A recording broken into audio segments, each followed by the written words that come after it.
Have you felt that emptiness in your home lately? That strange absence of peace despite your prayers? Perhaps you're unknowingly committing one of the 5 critical errors that Padre Pio revealed pushes the Virgin Mary away from your dwelling during her most sacred month. May is not just another month in the calendar. It's a divinely appointed time when heaven opens its floodgates of grace through the intercession of our Blessed Mother. Yet, in households across the world, devout Catholics are inadvertently closing these channels of blessing through simple mistakes that Padre Pio warned would create spiritual barriers between our families and the maternal protection of Mary. These aren't complex theological errors but everyday oversights that silently erode the foundation of Marian devotion in our homes. Before revealing this powerful teaching that has transformed thousands of lives, I must help you understand something profoundly important about Padre Pio's wisdom regarding the Virgin Mary. This humble Capuchin friar, whose hands bore the wounds of Christ, possessed extraordinary insight into the spiritual realm. He could see angels and demons battling for souls, and he witnessed firsthand how the presence of Mary acted as an impenetrable shield against evil forces. Padre Pio often said that Mary was not just a passive figure in our faith journey, but an active, powerful intercessor whose presence in our homes creates a sanctuary of grace. The Blessed Virgin Mary is the mother who protects our homes, he would tell his spiritual children. But she cannot enter where she is not invited or where certain behaviors push her away. This teaching isn't widely shared, yet it holds the key to unlocking extraordinary blessings specifically during the month of May. The spiritual atmosphere of your home is delicately balanced, influenced by your actions, words, and intentions. Padre Pio compared our homes to spiritual vessels that can either be filled with heavenly grace or worldly distractions. During May, when the veil between heaven and earth grows thinner through Mary's special presence, our spiritual sensitivity should heighten. Yet instead, many believers continue their regular routines, missing this golden opportunity for spiritual transformation. May is not merely a time for traditional devotions, Padre Pio would emphasize, but a sacred period when Mary wishes to establish deeper residence in your home and heart. The 5 errors I'm about to share with you are not meant to induce guilt, but to illuminate the path toward creating a true Marian sanctuary in your living space, a home where miracles can flourish, prayers receive swift answers, and divine protection remains unbroken. The first error that Padre Pio identified as driving the Virgin Mary from your home is the absence of a visible image of Our Lady. You might wonder how something so simple could have such profound spiritual implications, but Padre Pio explained that visible sacred images serve as spiritual anchors that invite and sustain divine presence. When your home lacks a visible representation of Mary, whether a statue, icon, or picture, you're essentially creating a space where her presence isn't actively acknowledged. This absence speaks louder than words, signaling that Mary's role in your spiritual life might be theoretical rather than an intimate, daily reality. The eyes are windows to the soul, Padre Pio would say, and what they regularly behold shapes the heart's devotion. Without Mary's image meeting your gaze throughout the day, your spiritual connection to her gradually weakens, like a friendship where you've removed all photographs of your friend. This error becomes particularly significant during May, when the spiritual current of Marian grace flows more abundantly. Having Mary's image prominently displayed serves 3 crucial spiritual functions that Padre Pio emphasized. First, it creates a focal point for family prayer, reminding everyone in the household of Mary's maternal presence and protection. Second, it serves as a powerful deterrent against negative spiritual influences. Padre Pio often noted how evil spirits despise the image of the Immaculate Virgin and avoid places where she is honored. Third, and perhaps most importantly, it demonstrates to the heavenly court that your home consciously stands under Mary's patronage and protection. A home where Mary's image is honored, Padre Pio would counsel his spiritual children, becomes a little sanctuary where angels love to dwell. Consider where in your home Mary's image would be most visible, not hidden away in a bedroom or storage space, but prominently placed where family members and visitors alike can be reminded of her gentle presence. The spiritual principle at work here transcends mere symbolism. It reaches into the realm of spiritual invitation and authority. By consciously placing Mary's image in your home, you're extending a permanent invitation to her maternal presence and protection. Padre Pio explained that sacred images function as spiritual conduits, creating an energetic connection between the heavenly and earthly realms. When you honor Mary's image with fresh flowers, candles, or simply a clean, dignified setting, he would instruct, you're demonstrating to the spiritual world that this home stands under her protection. This act of reverence creates a spiritual atmosphere that Mary can inhabit more fully. Think about your own home right now. Do you have a visible, honored image of Our Lady? Is it placed where family activities occur? Or is it tucked away from daily life? As we continue exploring Padre Pio's teachings, remember that this first correction, installing a beautiful image of Mary in a prominent place, can immediately begin shifting the spiritual atmosphere of your dwelling. The second error that Padre Pio identified with remarkable clarity is the neglect of the Rosary during May. You might pray it occasionally or even regularly throughout the year, but Padre Pio insisted that during Mary's special month, daily Rosary prayer is not merely a recommendation, but a spiritual necessity that opens channels of extraordinary grace. When you skip the Rosary during May, you're essentially declining a personal invitation from the Queen of Heaven to converse with her. Padre Pio described the Rosary as the weapon against the spiritual battles we face daily, explaining that its power intensifies during May, when Mary's presence is more accessible to faithful souls. Each bead of the Rosary is like a rose presented to the Blessed Mother, he would say. And during May, these spiritual roses carry a special fragrance that delights her immaculate heart and moves her to intercede more powerfully for those who remember her in this way. The spiritual significance of praying the Rosary daily during May relates to what Padre Pio called the economy of grace. Certain spiritual practices yield greater returns during specific sacred times. May has been consecrated to Mary for centuries, creating a spiritual momentum in heaven that attentive souls can access through dedicated prayer. Padre Pio revealed to his spiritual children that angels gather more abundantly around those who pray the Rosary during May, carrying petitions to Mary with particular efficiency. When the Rosary is prayed in May, he would explain, heaven bends closer to earth, and Mary's intercession becomes more immediately felt in homes and hearts. This isn't superstition but spiritual reality, a recognition that the liturgical rhythms established by the Church correspond to actual spiritual currents that flow more strongly at appointed times. The daily May Rosary creates what Padre Pio called a shield of protection around families, particularly protecting children from negative influences that seek to undermine their faith and moral development. Padre Pio provided practical wisdom for those who struggle to maintain a daily Rosary practice, understanding that modern life presents many distractions. Better a short Rosary prayed with attention than a complete one rushed through distraction, he counseled. For families, he suggested praying even one decade together is better than nothing at all. The key is consistency and intention, making this daily appointment with Mary a non-negotiable priority during her special month. If you've been neglecting this powerful prayer, don't let another day of May pass without reinstating it in your home. If you believe this teaching can transform your life as it has for thousands of devoted souls, write in the comments, I am ready for this blessing. Remember that when you commit to praying the Rosary each day for the remainder of May, you're not simply performing a devotional act, you're actively removing one of the barriers that Padre Pio identified as keeping Mary's fullest presence and protection from your home and family. The third critical error that Padre Pio warned drives the Virgin Mary from homes during May is the neglect of a prayer corner or home altar. You might be surprised to learn how deeply this seemingly small oversight affects the spiritual atmosphere of your dwelling. A dedicated prayer space isn't merely decorative, it establishes what Padre Pio called a throne room for the Queen of Heaven within your home. When this sacred space becomes dusty, cluttered, or forgotten, it reflects a deeper spiritual neglect that Mary notices with maternal concern. The condition of your prayer corner, Padre Pio would tell his spiritual children, mirrors the condition of your soul's devotion. This space serves as a physical manifestation of your spiritual priorities, a visible testimony to whether Mary truly holds a place of honor in your family life or has been relegated to the periphery of your attention.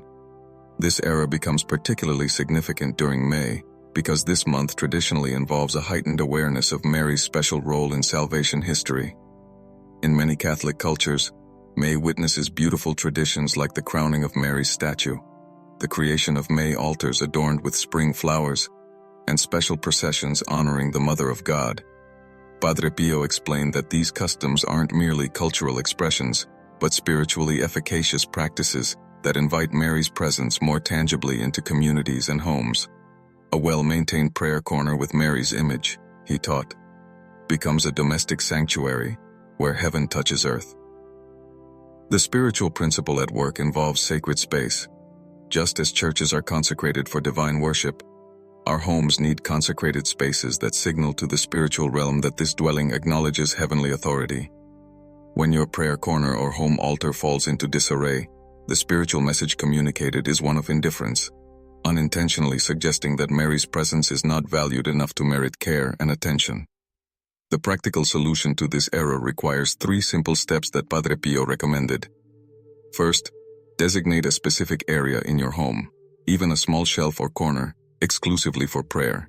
Second, place a beautiful image of Mary at the center, accompanied by items that facilitate prayer. A candle, rosary, prayer books, and perhaps a small vase for fresh flowers. Third, and most importantly, maintain this space with the same care you would give to preparing your home for an honored guest. Clean your prayer corner as if Mary herself were coming to visit, Padre Pio would instruct, because in truth, she is.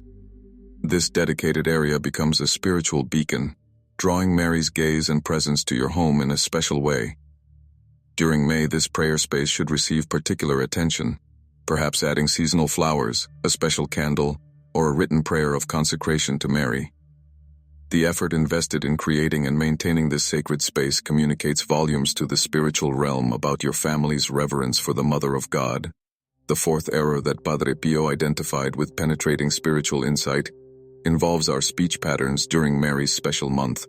You may not realize how profoundly your words shape the spiritual atmosphere of your home, but Padre Pio taught that complaining, criticism, and negative speech create invisible barriers that actually prevent Mary's full presence from dwelling in your living space. The Virgin Mary, he would explain to his spiritual children, is drawn to homes where speech reflects the purity and kindness of her own immaculate heart.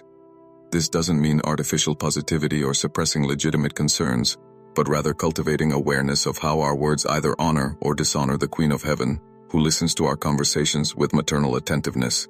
During May especially, when Mary's spiritual presence is more accessible, our speech should reflect heightened reverence and gratitude, qualities that Mary exemplified throughout her earthly life.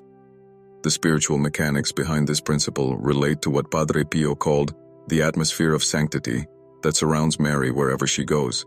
As the Immaculate Conception, the woman preserved from all sin, Mary naturally gravitates toward environments that reflect her own spiritual qualities. Negative speech patterns, especially habitual complaining, criticism of others, arguments, and harsh words, create a spiritual dissonance that makes it difficult for Mary's presence to fully manifest in your home. Every word spoken in a household, Padre Pio would teach, either invites or repels heavenly presence. This becomes particularly significant during May, when the veil between heaven and earth thins through the Church's special focus on Marian devotion. The Virgin Mary, perfectly attuned to the Father's will even in moments of supreme suffering, modeled a speech pattern characterized by contemplation rather than complaint, blessing rather than bitterness. She kept all these things and pondered them in her heart. Luke 2:19 describes Mary's reflective approach to life's challenges, a model Padre Pio urged believers to emulate, especially during her designated month. Practically speaking, Padre Pio recommended 3 specific speech practices during May to correct this common error. First, begin each day with a conscious offering of your words to Mary, asking for the grace to speak as she would speak. Second, practice what he called the Marian pause, a brief moment of reflection before responding in potentially tense situations, allowing Mary's gentle wisdom to guide your response rather than reactive emotions. Third, institute periods of sacred silence in your home, even if brief, creating space for the inner voice of the Spirit to be heard above the constant noise of modern life. A home where Mary dwells fully, Padre Pio would say, is marked by words that heal rather than wound, that build up rather than tear down. If your household has fallen into patterns of negative speech, May offers the perfect opportunity to institute a gentle revolution of the tongue, creating a verbal environment where Mary feels welcomed and honored. The 5th error that Padre Pio warned separates homes from Mary's full presence during May is the failure to offer flowers or acts of love to the Virgin. You might dismiss this practice as merely symbolic or sentimental, but Padre Pio revealed its profound spiritual significance. Flowers offered to Mary, he would explain, are not merely decorative but sacramental, visible signs that carry invisible grace. This ancient Catholic tradition of bringing May flowers to Mary's image represents what Padre Pio called the language of love, that Mary particularly understands and responds to. When we neglect this practice, we miss an opportunity to communicate devotion in a way that touches Mary's maternal heart. Throughout centuries of Marian apparitions, the Virgin has often appeared surrounded by flowers or requested that flowers be brought to designated places. These aren't arbitrary preferences, but indications of a spiritual reality. Beauty offered in Mary's honor creates channels through which grace flows more abundantly. The spiritual principle operating here connects to what Padre Pio described as the economy of devotion. Small acts performed with great love yield disproportionate spiritual returns. Flower offerings to Mary work on multiple levels. They beautify her image, creating a worthy setting for the Queen of Heaven. They represent our willingness to sacrifice something of value, time, resources, attention, for her honor. And they symbolize virtues we seek to cultivate in our spiritual lives: the purity of lilies, the passion of roses, the humility of violets. May without flowers for Mary, Padre Pio would say, is like celebrating a queen's birthday without bringing a gift. This practice isn't about external show, but interior disposition. The desire to honor Mary tangibly in ways that engage our senses and express our love.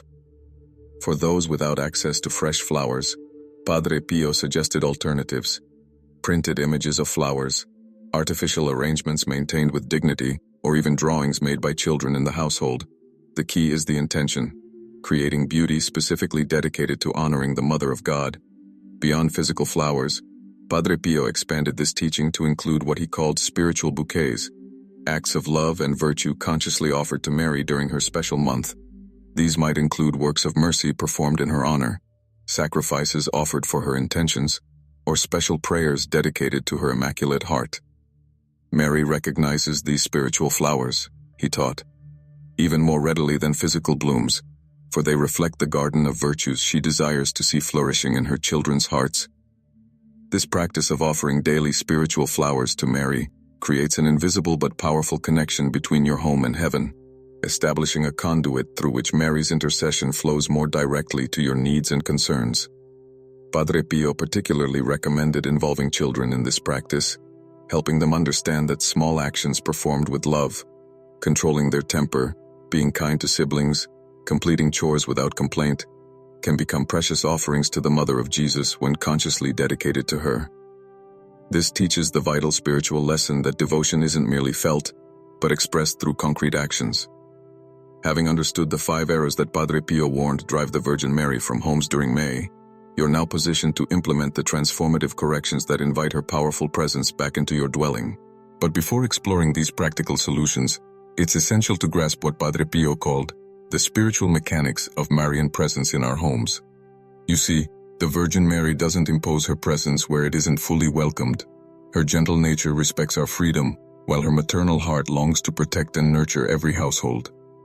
Mary stands at the threshold of every Christian home, Padre Pio would explain, waiting for the conditions that allow her to enter fully and exercise her queenship. These conditions aren't complicated theological concepts, but simple attitudes and practices that signal our recognition of her spiritual authority and our desire for her maternal guidance. When we correct the 5 errors, we're essentially removing obstacles that have been blocking the full flow of Marian grace into our domestic sanctuaries. The transformation begins with what Padre Pio described as conscious invitation, a deliberate act of welcoming Mary into every room and activity of your home. This isn't merely a one-time prayer, but an ongoing awareness that reshapes how you view your living space. Your home is not simply a physical structure, Padre Pio would remind his spiritual children, but a sacred vessel that can be filled with heavenly presence. This perspective elevates ordinary household activities into opportunities for sanctification. Cleaning becomes an act of preparing space for Mary's pure presence. Cooking transforms into creating nourishment under her maternal supervision. Family conversations become exchanges conducted in her gentle company. This conscious awareness that Mary is an unseen but real presence in your home creates what Padre Pio called a Marian atmosphere, a tangible shift in the spiritual environment that family members and visitors alike can sense, even if they cannot articulate its source. This atmosphere manifests as increased peace, more harmonious relationships, and a subtle but persistent drawing toward prayer and spiritual values. As May unfolds, Padre Pio suggested implementing these corrections gradually, rather than attempting an overnight transformation of your home's spiritual condition. Begin with the simplest correction, he advised, and build from there. Perhaps start by selecting and placing a beautiful image of Mary in your main living area, accompanied by a simple prayer of invitation, asking her to establish her presence there. Next, commit to praying even a single decade of the Rosary daily as a family, gradually increasing as the habit becomes established. Create or refresh a prayer corner, involving family members in its design and maintenance to foster shared ownership of this sacred space. Institute a gentle speech awareness in your household, perhaps using a special word or signal when conversation begins drifting toward negativity. Finally, begin the practice of offering both physical and spiritual flowers to Mary, explaining the significance to everyone in the home. The gradual implementation of these practices, Padre Pio promised, creates a spiritual momentum that Mary herself amplifies through her intercession. By month's end, homes that implement these corrections experience what many of Padre Pio's spiritual children reported: a palpable sense of Mary's presence that brings protection, peace, and unexpected blessings. The spiritual transformation of your home through these Marian practices isn't merely about creating a devotional atmosphere. It establishes what Padre Pio called a domestic fortress against the negative spiritual influences that constantly seek access to family life. You might not perceive these influences directly, but their effects manifest in subtle ways: persistent discord, inexplicable anxiety, spiritual lethargy, or a gradual drift from faith practices. When Mary fully dwells in a home, Padre Pio would explain, these negative influences cannot gain foothold because they cannot bear her purity and spiritual authority. This protective function of Mary's presence becomes increasingly vital in our challenging times, when families face unprecedented spiritual attacks designed to undermine their faith and fracture their unity. By correcting the 5 errors that drive Mary away, you're essentially reinforcing your home's spiritual defenses during May, a month when, according to Padre Pio, heaven makes special grace available specifically for family sanctification and protection. This strengthening of your home's spiritual environment produces tangible effects that Padre Pio's spiritual children consistently reported after implementing these Marian practices. First, family relationships experience a gentle healing. Old tensions begin to dissolve, communication improves, and a spirit of mutual forgiveness emerges without forced intervention. Second, prayer becomes more natural and fruitful, less a obligation and more a genuine conversation with heaven that family members begin to desire rather than duty. Third, what Padre Pio called spiritual sensitivity increases. Family members develop greater awareness of God's presence in daily life, recognizing divine guidance and providence in circumstances they previously viewed as random. Perhaps most significantly, homes fully consecrated to Mary through these practices often become unexpected instruments of evangelization. A home where Mary truly dwells, Padre Pio observed, radiates her presence to visitors who depart, carrying seeds of grace they may not even recognize until later. This evangelizing function of Marian homes extends the month's blessings beyond your immediate family, creating ripples of spiritual influence that can transform entire communities. The spiritual principle operating here relates to what Padre Pio identified as consecrated territory, physical spaces that, through deliberate dedication and consistent spiritual practices, become outposts of heavenly presence on earth. Just as churches are consecrated for divine worship, our homes can be consecrated as sanctuaries where Mary exercises her spiritual motherhood with particular efficacy. This consecration isn't accomplished through a single prayer, but through the day-by-day implementation of practices that honor Mary's presence and authority. A truly Marian home, Padre Pio taught, becomes a spiritual oasis in a desert world, a place where souls find refreshment, healing, and protection. As May progresses and these practices become integrated into your family's rhythm, you'll notice subtle but significant shifts in your home's atmosphere. increased peace that visitors often comment on, a natural drawing toward prayer and sacraments, greater resistance to worldly influences that previously created spiritual drift, and what many describe as unexpected blessings, answers to long-standing prayers, reconciliations of broken relationships, and spiritual breakthroughs that seem to arrive as gifts rather than achievements. As we conclude this exploration of Padre Pio's teaching on the 5 errors that drive the Virgin Mary from homes during May, I want to share with you the most powerful practice he recommended for families committed to establishing Mary's full presence in their dwellings.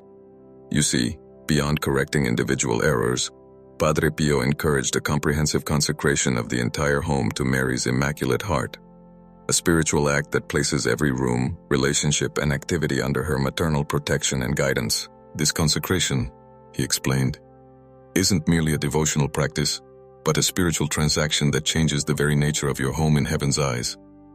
The consecration can be performed any day in May, but Padre Pio particularly recommended May 31st, the Feast of the Visitation, when Mary carried Jesus into Elizabeth's home, bringing blessing and joy. This timing creates a beautiful symmetry. As Mary once physically visited her cousin's dwelling, she spiritually visits homes consecrated to her on this special day. The consecration ceremony itself need not be elaborate, though Padre Pio suggested certain elements that enhance its spiritual efficacy. Begin by thoroughly cleaning your home. Physical cleanliness creating a fitting environment for Mary's pure presence. Gather the family before your home's primary Marian image, preferably with a blessed candle lit to represent Christ's light. The head of the household then reads a consecration prayer, ideally one that specifically mentions each family member by name, each room of the dwelling, and the primary activities that take place there. Through this specificity, Padre Pio taught, you demonstrate to heaven that nothing in your home is held back from Mary's influence and protection. Following the prayer, Padre Pio recommended a simple procession through the home, carrying Mary's image, if portable, or a rosary to each room, while sprinkling blessed water as a reminder of baptismal consecration. This ceremonial enthroning of Mary establishes her spiritual authority throughout the dwelling in a way that heavenly powers recognize and respect. The fruits of this consecration, according to those who implemented Padre Pio's teaching, often manifest in unexpected ways that demonstrate Mary's active presence. Many families report a newfound peace that seems to permeate their home environment. Tensions that previously seemed intractable gradually resolving without dramatic intervention.